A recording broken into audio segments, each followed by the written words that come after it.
بسم الله الرحمن الرحيم.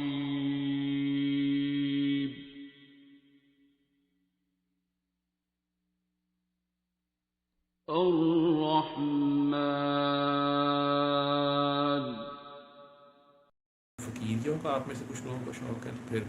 قلت علت ذلت یہ سب اس راستے میں ہے. دنیا کی نظروں میں تو پھر وہ قلت ہوتی ہے، علت بھی کوئی نہ کوئی لگ جاتی ہے. سارے جہاں کا درد ہمارے جگر، درد کیا ہے غم کیا ہے. اور قلت یہ دنیاوی مال و دولت تو پھر ٹھڈا مار کے آ جاتے ہیں. جیسے بابا جی کول مائنر تھے، کاشتکار تھے، وڈیرے تھے، مختوم بھی تھے، گدی نشین بھی تھے، ایک چتی پشتی جیسے کہتے ہیں نجیب الطرفین سید تھے، حسب نسب والے دونوں طرف سے، ننیال دھدیال سے بخاری سید نقوی، اور ایک سائڈ خاندان کی شیعہ، ایک سنی، وہ مذہبی بھی سارا کچھ. میں نے ان کے پاس بہت بڑی لائبریری دیکھی تھی. اللہ میں وہ سب پڑھا چکے تھے. لوگ انہیں ایک سوشل ورکر کے طور پہ اپنے علاقے میں جانتے تھے. جوانی کے دنوں میں انہیں سیف زبان بھی کہتے تھے، پیدائشی مادرزاد ولی بھی کہتے تھے. لیکن اتنا ہمبل انسان میں نے اپنی زندگی میں نہیں دیکھا. اور ان چیزوں سے وہ چڑھتے تھے اور بھاگتے تھے، شرماتے بھی تھے اور چھپاتے بھی تھے. لیکن پھر اچانک آ کے ہیرا منڈی میں بیٹھ کے آ کے وہ سب چھوڑ کے لاکھوں کی جائیداد، اس وقت اس زمانے میں 89-90 میں ان کے بیلنس میں شاید 90 لاکھ یا کتنا تھا، وہ سب چھوڑ چھاڑ کے سب آ گئے. اور رؤف کلاسرا کے کالم میں اس نے لکھا بھی ہوا ہے کہ جب وہ بلیک میل کرنے گئے ان کے ساتھ، یہ شاید انہوں نے نام نہیں لکھا ہوا، شاید خبر اخبار والے تھے یا NNI والے کچھ لوگ، اور جو ان کے کالم میں نے نام پڑھے ہیں، خبروں والوں کا نام میرے ذہن سے نکل گیا، ان کی بیٹی جیسا ڈاکٹر بھی نہیں ہے. بہرحال یہ سب لوگ تو اس نے کالم میں، اس میں جو گفتگو لکھی دیا وہ سننے میں بڑی مزیدار ہے. میں وہ سنا دیتا ہوں آپ لوگوں کو. لیکن بابا جی کو ایسا کیا خبط آ گیا تھا، کیا دماغ خراب ہو گیا تھا، کیوں ادھر آ کے بیٹھ گئے، ان کا کیا غم تھا. غم ہوتا کیا ہے. نیلسن منڈیلا کا کیا غم تھا آپ کو پتہ ہے؟ چلیں ایسے سمجھ لیں، آج کل کے زمانے کی مثال سے سمجھ لیں. مولا حسین کا کیا غم تھا، تیسرے امام، یا مولا حسن کا کیا غم تھا. اس امت کو اکٹھا کر لیں. شیرازہ جو امت کا بکھر رہا ہے، جو گروہ میں بٹ رہی ہے، اس کو اکٹھا کر لیں. اور اکٹھا کیا بھی حضرت علی کے شہادت کے بعد. اور پھر خود انہیں کسی سیدوں میں سے کسی نے زہر دے دیا یا کیا ہوا، گاڈ نوز. وہ ایک ہسٹری ہے، اس سارے کو چھوڑیں آپ. ان کی قربانیاں اتنی بڑی ہیں کہ وہی یاد کریں. آپ کو حب علی کے لیے بغض معاویہ ہونا ضروری نہیں ہے، یہ فکرہ یاد رکھیے. آپ کو کیا پتہ ہے کہ اس دن وہ سارے اکٹھے بیٹھے ہیں، وہ جنہوں نے اپنے قاتل کو معاف کر دیا. اس دن مولا حسین نے اگر شمر کو ہی معاف کر دیا، میں اور آپ کیا کر لیں گے، انہیں کوئی پتہ نہیں. تو وہ بہت بڑی ہستی ہے، بہت بڑی ہستی. ان کے ایکشن اور جیسچرز سمجھ سے باہر ہیں. جیسے چوتھے امام حسین العابدین کی بات کر رہے ہیں، ان کے گھر میں بعد میں پناہ لینے آتا ہے کئی سال بعد وہ بندہ، اور اس کو وہ پناہ دیتے ہیں. اور 3 دن کے بعد جب وہ جانے لگتا ہے تو بڑا پریشان ہو کہتا ہے کہ آپ نے شاید مجھے پہچانی. انہوں نے ہنس کے کہا کہ تمہیں تو آتے ساتھ میں نے پہچان لیا، تم بھی کوئی بھولنے والے ہو. نہیں کیسے، آپ مجھے کیسے جانتے. آیا تم وہی ہو جس نے علی اصغر کے حلق میں تیر مارا تھا. وہ لرز گیا. 3 دن سے یہ مجھے کھانا کھلا رہے ہیں، میں تو چھپا ہوا ہوں جان کے خوف سے، اور میں نے ان سے پناہ لی ہے. اور یہ کھانے میں زہر دے سکتے تھے، مخبری کر کے مجھے پکڑوا سکتے تھے، اور یہ سب جانتے ہیں کہ میں نے کتنا بڑا ظلم کیا ہوا. اور الٹا یہ مجھے گھوڑا اور جوڑا دے کے بھیج رہے، کپڑے بھی چینج کرا دیے، اس کا حلیہ چینج کرا دیا، اسے اپنے پاس سے گھوڑا دیا کہ لوگ دیکھ کے کہیں گے اچھا یہ تو ان کا کوئی مہمان ہے اور جا رہا ہے، اس کے اوپر شک نہ پڑے کہ یہ باغی ہے یا کون ہے. پریشان ہو کے کہتا ہے کہ یہ آپ نے میرے ساتھ کیوں کیا. میں تو سمجھا کہ آپ نے مجھے پہچانا. آپ لوگوں نے غور کیا اس کی اسٹیٹمنٹ. انہیں یہی کہنا چاہیے تھا، ہم تو تمہیں پہچانتے ہیں، تم ہمیں آج بھی پہچانتے. ہمیں کیا پہچانا. یہ وہ نسل ہے جسے اللہ کہہ رہا ہے میں نے پاکی عطا کی. ان کا غم اور ہے، ان کا دکھ اور ہے، ان کا احساس اور ہے، ان کا ایم، ان کا ٹارگیٹ، ان کا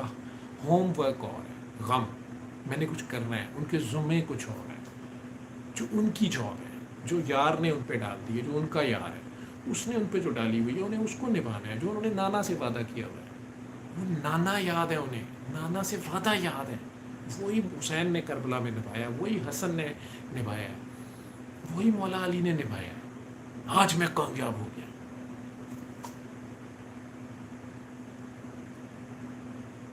اور یہی چوتھے امام کی سنت ہے۔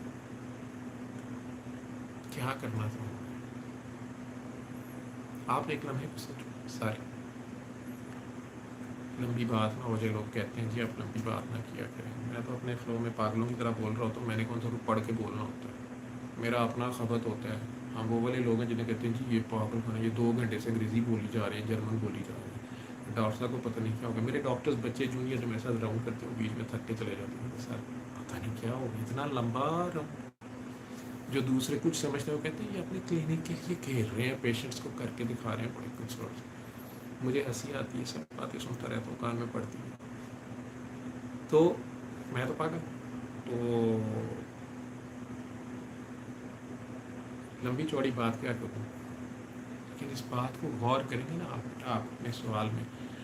جو دوسرا سوال ہے میں کوشش کروں گا اگلی بار اس کا جواب دینے کو، پھر بہت لمبا ہو جائے گا کہ جی آپ تو کہتے ہیں اللہ میاں زیادتی بھی نہیں کرتے، اور اللہ میاں بیلنس رکھتے ہیں، اور اللہ میاں انصاف کرتے ہیں، تو پھر جو لوگ اس وقت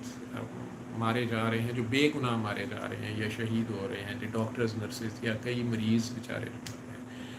تو ان کا کیا قصور ہے، اور جو گناہ گار اگر کوئی ہیں اور وہ مارے جا رہے ہیں، اللہ میاں نے کوئی عدالت اس میں نہیں لگائی ہوئی۔ یہ بات کا جواب میں اگلی بار چلے آپ کو کوشش کروں گا دے دوں، اگر کوئی اور اچھا سوال نہ آ گیا یا بیچ میں رہ گئی یا بیچ میں کہیں بول دوں گا، تو انشاءاللہ یہاں نہیں یہ پھیلتا ابھی بھی، جب تک آپ ایک دوسرے سے پیار کر رہے ہیں، محبت کر رہے ہیں، محبت بن جائے، مت ایک دوسرے کی ٹانگ کھینچیں، مت لالچ کرنے کی کوشش کریں، حسد کینہ بغض جس طرح آپ نے سب چھوڑ ہی رکھا نا اتنے دن، ابھی اور آپ ابھی پیار کریں اپنی اپنی جگہ پہ، اللہ نے جس کو جس جگہ پہ بٹھایا اس کی رسپیکٹ کریں، اور ایک جان ہو کے کھڑے ہو جائیں، ڈٹ جائیں۔ اب دشمن آپ سے زیادہ طاقتور بھی ہے، جتنا ٹرک سے چل سکتے ہیں چلے، جنگ ہے، جنگ میں جھوٹ تک جائز ہے اگر دشمن کو دھوکہ دینے کے لیے ہے، لیکن آپ پیار بن جائیں۔ ہم تو ساروں سے پیار کر رہے ہیں، میں تو ان قوموں کے جہاں بہت زیادہ ڈیتھس ہوئی ہیں، گوروں کی، اٹلی، ایران، امریکہ، جہاں بھی ہوئی ہیں، انسان مرے ہیں، ہم ان سب کے لیے دعا کر رہے ہیں، اور دعا کو میں ان کی فیملیز کے لیے بھی، اور اب بھی کریں گے، اور ابھی بھی یہ دعا ہے کہ اور بھی کہیں نہ پھیلے۔ لیکن اس کے باوجود اگر کوئی ظالم ظلم پہ آمادہ ہے اور اس کو یہ بھی نہیں پتا کہ وہ اسی تنے کو کاٹ رہا ہے جس پہ وہ بیٹھا ہوا ہے، تو اس نے خود دھڑام سے گرنا ہے، یہ اس کا مسئلہ ہے۔ ہم تو دعا ہی کر سکتے ہیں، ہمارا کم از کم ظالموں میں ہاتھ نہ ہو، ظلم میں ہاتھ نہ ہو، تو پیار کریں آپ اس طرح، نفرت کرنے کی بجائے۔ جہاں تک غم کی بات ہے، احساس کی بات ہے، درد کی بات ہے، غم حسین کیا ہے، انہیں کیا غم تھا کہ امت میری وجہ سے فرقہ فرقہ نہ ہو، فساد میری وجہ سے نہ برپا ہو، مس انڈرسٹینڈنگز جو اتنی کریٹ کی گئی ہیں آج کل کے دور میں، آپ دیکھتے ہیں جس طرح میڈیا کو یوز کر لیا جاتا ہے، میڈیا کے سب لوگوں کو گالیاں مت دیا کریں، میڈیا میں بڑے مجبور لوگ ہیں، وہ تو پیچھے میڈیا اس والا ہوتا ہے، ایسے کوئی اور پالیسی آ رہی ہوتی ہے، کئی بار وہ سب اپنی جگہ بڑے سگے محب وطن بنے ہوتے ہیں، یا وہ سمجھ رہے ہوتے ہیں کہ وہ بہت بڑی انسانیت کی یا پاکستان کی یا اسلام کی خدمت کر رہے ہوتے ہیں، لیکن وہ ایک مورئی ہوتے ہیں جو طاغوت کا جو پورا جال ہے، اس میں شیطان نے کئی جگہ پہ سب کو پھنسایا ہوتا ہے، اور کسی کو پتہ بھی نہیں ہوتا کہ میں اپنی طرف سے یہ بہت اچھا اسٹیپ سمجھ لے رہا ہوں، لیکن یہ مجھے یوز کیا جا رہا ہے، یا دوسرے بھائی کے بارے میں مجھے شک ڈال دیا گیا ہے، یہ لبرل ہے، یہ ڈیموکریٹ ہے، یہ کیا ہوتے ہیں، سیکولر ہے، یہ کافر ہے، یہ مشرک ہے، یہ مرتد ہے۔ آپ یہ اللہ سے راستہ مانگیں گے، اور دل کی پہلی آواز سنا کریں، اپنا رانجھا راضی رکھا کریں، اپنے رانجھے کے ساتھ رہیں، اور آپ کے اندر سے وہ آپ کو گائیڈ کرے، آپ فوراً قرآن کی طرف دیکھیں، فوری طور پہ تلوار نہ پکڑ لیا کریں، کرم مانگا کریں، کریم سے جڑا کریں، اور آپ کو بہت سی حکمتیں وہ نئی دکھائے اور سمجھائے گا، اور اس کی جو اپنی پلاننگ ہے اس پہ اگر آپ رہیں گے اور دل کی پہلی آواز پہ لبیک کرتے جائیں گے، اور اپنی فکریں نہیں کریں گے، جان مال اولاد ماں باپ کے چکروں میں بلیک میل نہیں ہوں گے، نہ ہی ان کے لیے لالچ کریں گے، نہ دوسروں کو ٹھٹا کریں گے، نہ دوسروں کو دھوکہ دیں گے، صرف اور صرف اللہ کی خاطر، آپ اگر ہر سانسوں کی مالا پہ سنگرو میں پی کا نام، یہ تیرے آنے جانے کی تمہیں نظر نہیں آتا، اندھا ہے کیا مجھے دیکھتا نہیں، میں تیری سانسوں کے آنے جانے میں، آپ اگر اسی میں غور و فکر کریں گے، اسی کو دیکھیں گے، کیا تم دیکھتے نہیں ہو، اندھے ہو، کیا تم سوچتے نہیں ہو، تو اس کو اگر ساتھ رکھیں گے، یار نہ لگے بیٹا پڑا، آپ اس کو ساتھ رکھیں گے تو وہ خود خیر و برکت کرتا جائے گا، اس سے فضل مانگے، کرم مانگے، برکت مانگے، رحم مانگے، مغفرت مانگے، اس کو ڈکٹیشنز نہ دیں، اصل میں بس خود کو یہ توفیق اس سے مانگتے رہیں کہ ہمیں اپنے ساتھ رکھیں، اور سرکار دو عالم صلی اللہ علیہ وسلم سے جڑ کے رہیں، ان کے پیاروں سے جڑ کے رہیں، ان کی ذات میں غور کریں، جیسے نیلسن منڈیلا نے کیا۔ اگر آپ اس کی آٹو بایوگرافی پڑھیں گے تو آپ دیکھ لیں، اس کا یہ تو نہیں غم تھا کہ میں کالا کیوں ہوں، مجھے گورا بنا یا مجھے گوروں کے اوپر لگا، نہیں، یہ نہیں تھی، ذات کی۔ اس نے بعد میں عمل سے ثابت کیا نا، اور اس نے کیا کہا، حسین کا غم اس نے منایا، حسین کا غم اس نے سمجھا، حسین کا غم اور سرکار دو عالم کا غم اور اللہ اور اللہ کے پیاروں کا غم اس نے نبھایا جب وہ فاتح بنایا، وہ جب اس کا منہ روزانہ 30 سال اس کے منہ کے اوپر پیشاب کرتا تھا گورا، جو اس کا پولیس کا سپاہی اس کے اوپر ڈپیوٹڈ تھا، اسی حالت میں اس کو وہاں ناشتہ کرنا پڑتا تھا، وہیں اس کا پیشاب کھانا، اور وہی جگہ، اور وہیں وہ رہ رہا ہے، اس کو سائیکو ہو جانا چاہیے۔ اور وہ جو چند ساتھی اس کے ساتھ بچے اور آہستہ آہستہ وہ بھی چھوڑتے گئے یا وہ بریک ہوتے گئے، بیوی نے بھی شادی نہیں کر لی اور سارا کچھ، اس کو ٹوٹ جانا چاہیے۔ اور کہتا ہے کہ ایک رات ایسی آئی جب میں نے آخر میں اکیلا رہ گیا تو میں نے سوچا کہ یار میں کیوں پڑا ہوں، میں بھی کمپرومائز کر لوں، پلی بارگین کر لوں، جو بھی نہیں۔ اس نے کہا اچانک مجھے حسین یاد آئے، کربلا یاد آئی، اس نے پڑھی ہوئی تھی، وہ آپ کی طرح شیعہ سنی بھابی میں نہیں، وہ لانتے ڈالنے کے لیے یا لانتے لینے یا دینے کے لیے نہیں بنا ہوا تھا، مجھے اس سے بڑا شیعہ نہیں اس وقت بھی نظر آیا، ساتھی۔ شیعہ کا میننگ پڑھیے گا، شیعان ابراہیم کون تھے، شیعان علی کون تھے، لیکن شیعہ کا بڑا، آپ اس پہ جائیں، اس کو چھوڑے پڑے، آپ اس کو دیکھیں، اس کے عمل کو، درد آج ہم غم اور احساس کی بات کریں، وہ گورے اور کالے کو، سرکار دو عالم کے جو حجت الوداع کا خطبہ ہے، اس کا جو ایک حکم ہے، don't oppress, don't be oppressed, اس کو اس نے عملاً اس پہ عمل کیا ہے، اور گولے کو کالے پہ، کالے کو گورے پہ، کوئی فوقیت حاصل نہیں، تم سب آدم کی اولاد ہو، یار تم سب آدم کی اولاد ہو، اور شیطان تمہارا دشمن ہے، اور اس نے تمہیں فرقے اور قومیں اور تمہیں لڑا رہا ہے، اور کبھی تمہیں امریکہ بنا کے، اور کبھی تمہیں افغانستان بنا کے، کبھی تمہیں شام اور عراق اور ایران اور سعودیہ اور پاکستان اور انڈیا اور کشمیر، اور یہ لڑاتا ہے، وہ تم سب انسان، اور یار انسان بنو، اور یار آدم کے پتر بنو، بندے کے پتر بنو،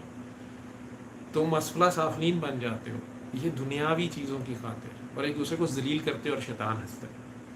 اور اپنے نفس کی وجہ سے تم ذلیل ہو رہے ہو، شیطان تمہیں تمہارے نفس میں الجھاتا ہے، اور پھر تم اپنے نفسانی خواہشات اور مادیت پرستی کے چکر میں، ڈاکٹر نہیں رہتا، حکمران نہیں رہتا، فوجی نہیں رہتا، سپاہی نہیں رہتا، یہ ہے انسان، اور انسان کے اندر علم القرآن، ایک بار انسان جاگ جائے، پیدا ہو جائے، زندگی مل جائے اس کو، رحمان کے ہاتھ، الرحمن علم القرآن خلق الانسان علمہ البیان، تو پھر اس کا عمل جو ہے وہ قرآن ہوتا ہے، وہ قرآن کو بیان کرتا ہے، اس کا عمل، وہ عامل ہو گئے، عامل، یہ والا عامل نہیں کہ وہ بیٹھ کے جنتر منتر کر کے یہ کر لے اور وہ کر لے، عامل موکل اور موکلات، عامل، عمل سے بنتی ہے زندگی، سے بنتی جانے، یہ خاکی اپنی فطرت میں نہ نوری ہے نہ ناری، یہ اقبال کہہ رہا ہے، عامل بنے، اب رحمانیت کے عامل بنے، اب پیار بن جائیں، یہ نہ دیکھیں یہ حقدار ہے یا نہیں حقدار ہے، جو کر سکتے ہیں کرے فی الحال۔ تو منڈیلا نے کیا سوچا وہاں پہ کہ میں حسین فیلو کو کیا منہ دکھاؤں، نہیں، مجھے حق پہ سٹینڈ لگے، اور اس نے لیا، اور اللہ نے اسے فتح عطا کی، چاہے اس نے صرف حسین کا وہ ایک فوجی ہے، مولا حسین کا وہ ایک، آج بھی وہ یزیدیت کے سامنے یا وہ ظالم کے سامنے ڈٹ گیا، اور وقت کے شمر کو اس نے شکست، اور پھر جب وہ طاقت میں آتا ہے تو اصل ٹیسٹ اس کا وہاں ہے، جب کالے کہتے ہیں اب ہم بدلہ لیں گے، گوروں کو نکال دو، نہ، یہ تو پھر تم لوگ بھی وہی غلطی کرنے لگے، ہم سب برابر ہیں، باقی سب آپ سے پڑھ سکتے ہیں، یہ ہے غم، یہ ہے احساس، اور یہ ہے کاپی، آج کل کے دور میں بھی ہو گیا، کیسے آپ کہہ سکتے ہیں علم القرآن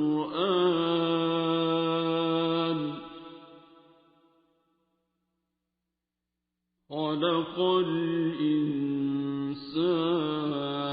الإنسان علمه البيان